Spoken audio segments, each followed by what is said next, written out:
Released by Capcom in the year 2002 on the Nintendo GameCube, Resident Evil 0 would be the prequel story for the franchise, taking place one day before the events of the first Resident Evil and explaining the origins of the T-Virus. Directed by Koji Oda and written by series regular Noboru Sugimura, the game started development on the Nintendo 64 console before needing to be rebuilt on the GameCube for need of greater memory. For story, two characters would be controlled at the same time, stars rookie Rebecca Chambers and newcomer Billy Cohen.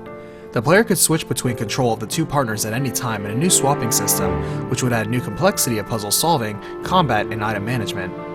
The player could have the characters follow each other or send them off to explore entirely separate areas at the same time, and jump between controlling each or letting one be an AI. For gameplay, while much remains unchanged from Resident Evil 2, including fixed camera angles, the biggest change is the removal of item boxes and universal storage. Now, players have the ability to put down items from their inventory on the ground, or swap between the two characters, adding a new challenge to survival and resource management. The story only gets larger from here, so let's cut it down to size with a recapitation. On July 23, 1998, the luxurious Umbrella-owned train, the Ecliptic Express, is making its way through the night, when a mysterious man looks on from above. Suddenly, the train is pelted by bizarre and horrifying leeches as they crash in and begin engulfing the train and its passengers. 2 hours later, a Special Tactics and Rescue Police Force Bravo team was already on its way in an investigation of a series of strange murders in the woods outside Raccoon City, when their helicopter experiences an engine failure and forces them to crash land. As they explore the surrounding area, they find a crashed military police truck and the bodies of officers within that were supposed to be transporting Billy Cohen, an ex-lieutenant sentenced to death for killing 23 people. Thinking Billy killed his captors and escaped, they fan out and survey the area. As Rebecca searches, she spots a stalled train nearby, and as rain begins to pour in, she closes the door to safety behind her as she boards the Ecliptic Express. Looking around, she is shocked to see several corpses littering the train, and more surprised when they begin animating and moving to attack her.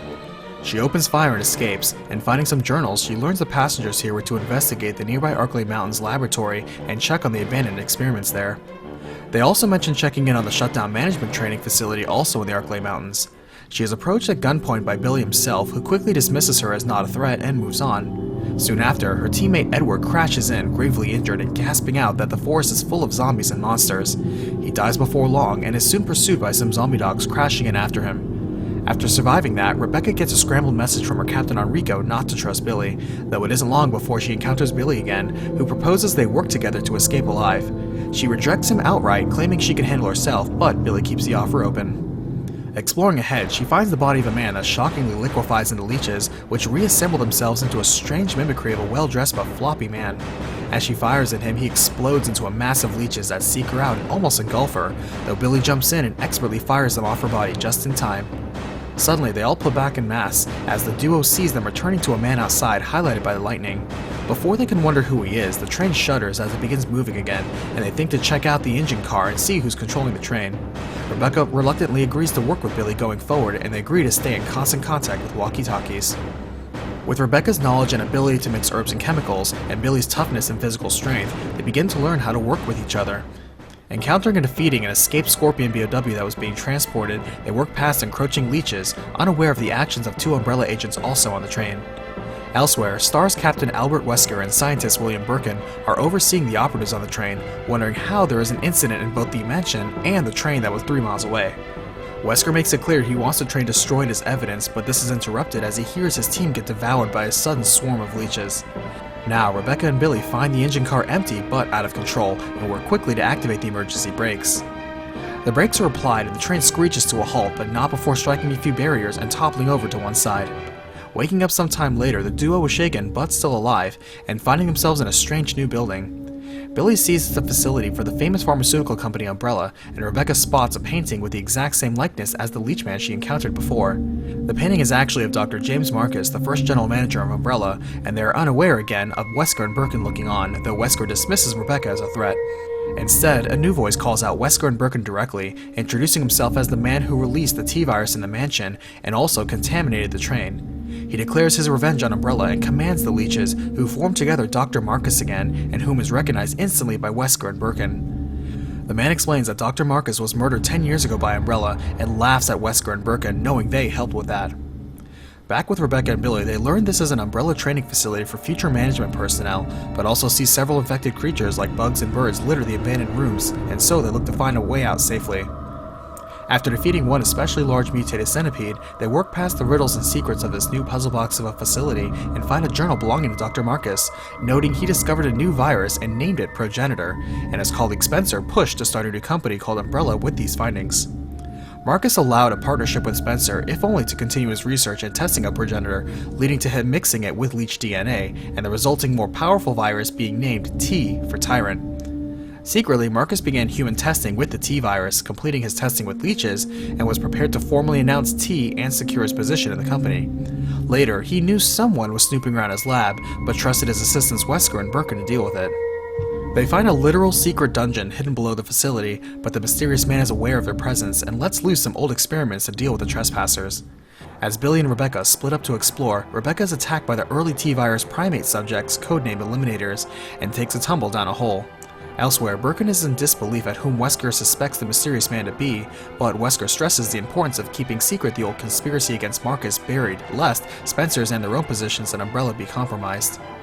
Wesker declares his intention to leave Umbrella now, explaining that the biological weapon made with the T-virus is almost completed and they need only combat data now. Birkin disagrees, saying it's too early, as while he's done with researching the T-virus, he's not done completing the more powerful G-virus. Wesker doesn't care, saying he intends to lure Star members to the mansion and use their superior training as test subjects.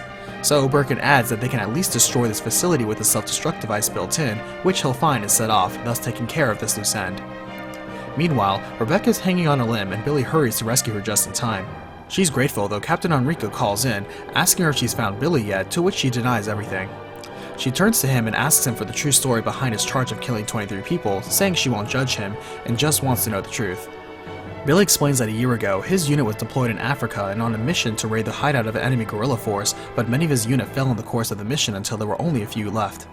When they arrived, they learned that they were sent the wrong information and there wasn't an enemy hideout, but rather a normal innocent village. Not wanting to return at a loss, his unit commander ordered them to kill the villagers, but that's when trouble started.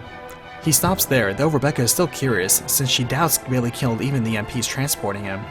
He drops the topic, explaining none of it matters, since now his only options are either serve his sentence or keep running.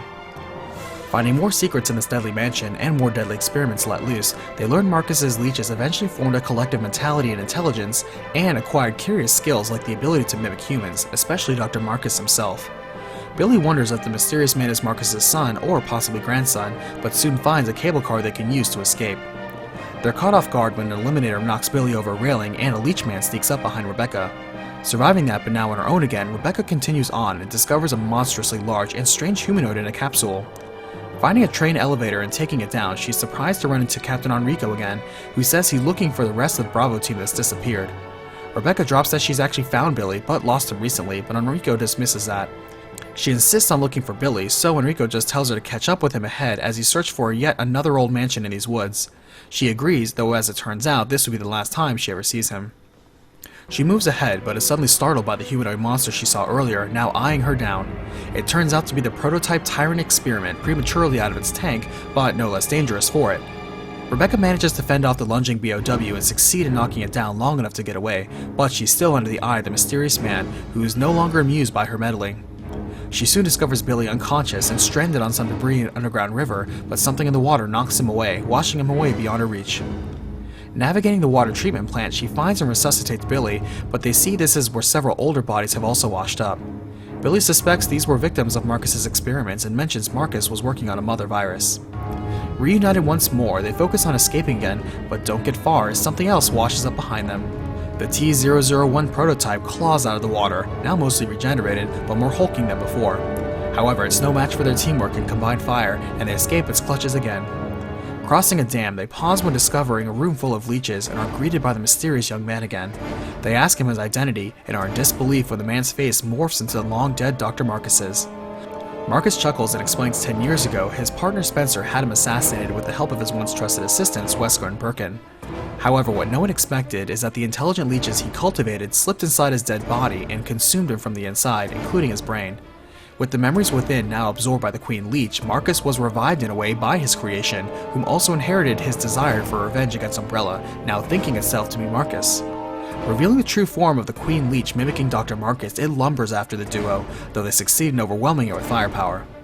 They begin ascending with a cargo lift to a heliport when they see the Queen Leech regenerate and come after them, and to make matters worse, they hear the facility's self-destruct mechanism has been triggered. The Queen Leech grows massive in size and strength, but Rebecca notes it's photosensitive and weakened in the sunlight.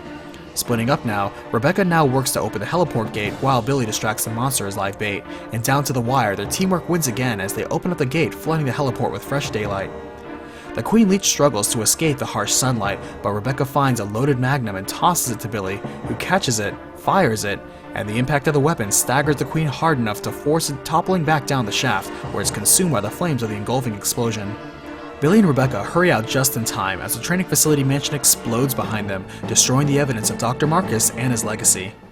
As the game ends, Billy hurls his handcuffs away, no longer feeling shackled, and they come across the mansion Captain Enrico said he would investigate. She takes his dog tags and makes the official claim he's been killed by the zombies with these tags as proof. Rebecca then salutes Billy as they say farewell to each other and part ways, with Rebecca unknowingly entering another nightmare and Billy off to an unknown future.